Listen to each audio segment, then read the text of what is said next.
മുണ്ടത്തിക്കോട് അപകടത്തിന് പിന്നാലെ കടന്നുപോയത് ഭീകരമായ അവസ്ഥയിലൂടെയെന്നാണ് തൃശൂർ മെഡിക്കൽ കോളേജിലെ ഫോറൻസിക് സർജൻ ഹിതേഷ് ശങ്കർ പറയുന്നത്. ചിന്നിച്ചെതറിയ ശരീര അവശിഷ്ടങ്ങളാണ് കണ്ടെത്തിയത്. 28 ശരീരഭാഗങ്ങൾ DNA പരിശോധനയ്ക്ക് അയച്ചു. ഇതിൽ 2 പേരുടെ ശരീരഭാഗങ്ങൾ ഉണ്ടാകാമെന്നാണ് പ്രാഥമികമായ നിഗമനം. DNA പരിശോധന നടത്തുക എളുപ്പമല്ലാത്ത 30 ശരീരഭാഗങ്ങളും ലഭിച്ചു. കൂടുതൽ ആളുകളുടെയും മരണകാരണമായത് സ്ഫോടക ആഘാതമെന്നും ഹിതേഷ് ശങ്കർ പറഞ്ഞു.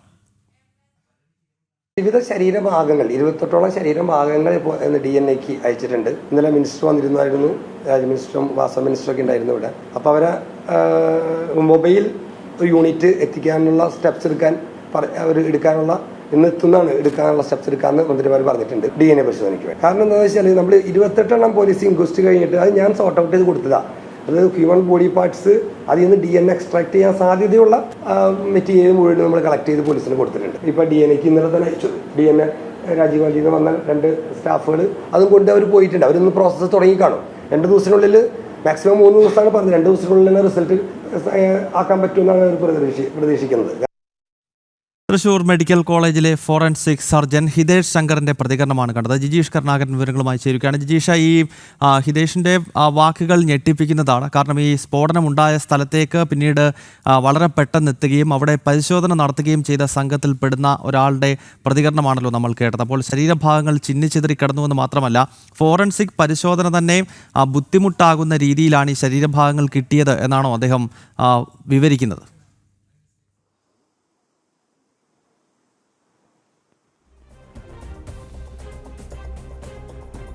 ഗൗതം, ഹിതേഷ് ശങ്കർ അദ്ദേഹം പറയുന്നതനുസരിച്ച് അതിദാരുണം അല്ലെങ്കിൽ അത്രയധികം മാനസിക പ്രയാസങ്ങൾ ഇത്തരത്തിലുള്ള ജോലി ചെയ്യുന്ന ഫോറൻസിക് ഉദ്യോഗസ്ഥർക്ക് പോലും ഉണ്ടായി എന്ന കാര്യം തന്നെയാണ് അദ്ദേഹം പറയുന്നത്. ചിന്നിച്ചിതറിയ നിലയിലായിരുന്നു മൃതദേഹങ്ങളെല്ലാം തന്നെ ഉണ്ടായിരുന്നത്.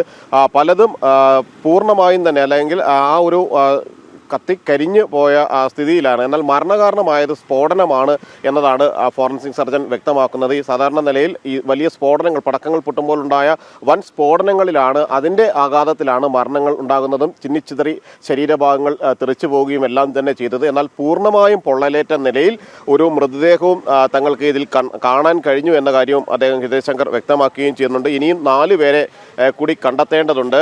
മാത്രമല്ല, കൂടുതൽ ആളുകൾ ഈ മരണപ്പെട്ടിട്ടുണ്ടോ എന്നത് സംബന്ധിച്ചും ആരൊക്കെയാണ് മരണപ്പെട്ടത് എന്നത് സംബന്ധിച്ചെല്ലാമുള്ള വിവരങ്ങൾ കൂടുതൽ ലഭിക്കണമെങ്കിൽ DNA പരിശോധനാ ഫലങ്ങൾ ലഭിക്കേണ്ടതുണ്ട്. അതിനുവേണ്ടി കാത്തിരിക്കുകയാണ് എന്ന കാര്യം അദ്ദേഹം ചൂണ്ടിക്കാണിക്കുന്നു. ഒപ്പം തന്നെയാണ് മൊബൈൽ DNA പരിശോധന യൂണിറ്റ് ഇവിടെ എത്തും. ആ യൂണിറ്റ് ആയിരിക്കും കൂടുതൽ ശരീരഭാഗങ്ങൾ വെച്ചുകൊണ്ട് മറ്റ് ആളുകളെ കണ്ടെത്താനുള്ള പരിശോധനകൾ നടത്തുക. 30-ലധികം ശരീരഭാഗങ്ങൾ കൂടി ഇനി പരിശോധിക്കേണ്ടതുണ്ട്. എന്നാൽ ഇപ്പോൾ ഫോറൻസിക് പരിശോധനയ്ക്ക്, DNA പരിശോധനയ്ക്ക് അയച്ചിരിക്കുന്നത് പൂർണ്ണമായും തന്നെ അല്ലെങ്കിൽ കൃത്യമായ പരിശോധന നടത്താൻ കഴിയുന്ന ശരീരഭാഗങ്ങളാണ്. എന്നാൽ പരിശോധന നടത്തിയാലും DNA പരിശോധന എത്രമാത്രം പ്രായോഗികമാണ് എന്ന് സംശയമുള്ള ശരീരഭാഗങ്ങളാണ് ഇപ്പോൾ നിലവിൽ മെഡിക്കൽ കോളേജിലുള്ളത്. അതുകൂടി പരിശോധിക്കാനുള്ള സംവിധാനങ്ങളാണ് ഈ മൊബൈൽ യൂണിറ്റ് വരുന്നതോടുകൂടി ഉണ്ടാവുകയെന്നും ആ DNA പരിശോധന കൂടി പൂർത്തിയാകുന്നതോടുകൂടി കൃത്യമായ കണക്കുകൾ, മരണമടഞ്ഞ ആളുകളെ സംബന്ധിച്ചുള്ള കൃത്യമായ കണക്കുകൾ, കൂടുതൽ ആളുകൾ അപകടത്തിൽപ്പെട്ടിട്ടുണ്ടോ എന്നതെല്ലാം തന്നെ കണ്ടെത്താൻ കഴിയുമെന്ന കാര്യം അദ്ദേഹം വ്യക്തമാക്കുകയും ചെയ്യുന്നുണ്ട്. ഈ മൃതദേഹങ്ങൾ കണ്ടെത്തുന്നത് ഒരു സങ്കീർണമായ കാര്യം തന്നെയായിരുന്നു. അതിന് പല മാർഗങ്ങളും അവലംബിച്ചു. പ്രത്യേകിച്ച് ശരീരത്തിലെ അടയാളങ്ങൾ ഉണ്ടായിരുന്നു. സ്റ്റെന്റ് പോലുള്ള മറ്റ് കൃത്രിമ ഉപകരണങ്ങൾ ഉപയോഗിച്ച ആളുകളുണ്ടായിരുന്നു.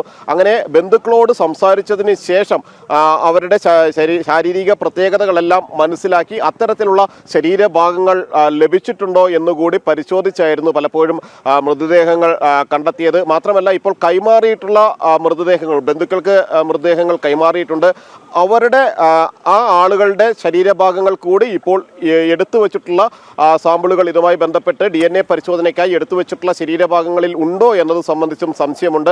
അത്തരം കാര്യങ്ങളെല്ലാം DNA പരിശോധനയിലൂടെ മാത്രമായിരിക്കും. അതിനുവേണ്ടി ബന്ധുക്കളുടെ DNA സാമ്പിളുകൾ അടക്കം ശേഖരിച്ചിട്ടുണ്ട്. അവരുടെ നിന്ന് വിവരങ്ങൾ ഉൾപ്പെടുത്തുകയും എല്ലാം തന്നെ ചെയ്തു. മാത്രമല്ല, ഇതുമായി ബന്ധപ്പെട്ട് ഇത്തരത്തിലുള്ള അപകടങ്ങൾ ആവർത്തിക്കാതിരിക്കാനുള്ള നിർദ്ദേശങ്ങൾ, തങ്ങളാൽ കഴിയുന്ന ചില നിർദ്ദേശങ്ങൾ കൂടി മുന്നോട്ട് വെച്ചുകൊണ്ടായിരിക്കും സർക്കാരിന് ഇക്കാര്യത്തിൽ ഒരു റിപ്പോർട്ട് സമർപ്പിക്കുക എന്ന കാര്യം തന്നെയാണ് ഫോറൻസിക് വിഭാഗം വ്യക്തമാക്കുന്നത്. കാരണം പടക്ക ശേഖരങ്ങൾ അടുത്തടുത്ത് വയ്ക്കുന്നതും വലിയ അളവിൽ ഈ സ്ഫോടക വസ്തുക്കൾ സംഭരിച്ചു വയ്ക്കുന്നതെല്ലാം തന്നെ അപകടത്തിന് കാരണമാകുന്നുണ്ട്.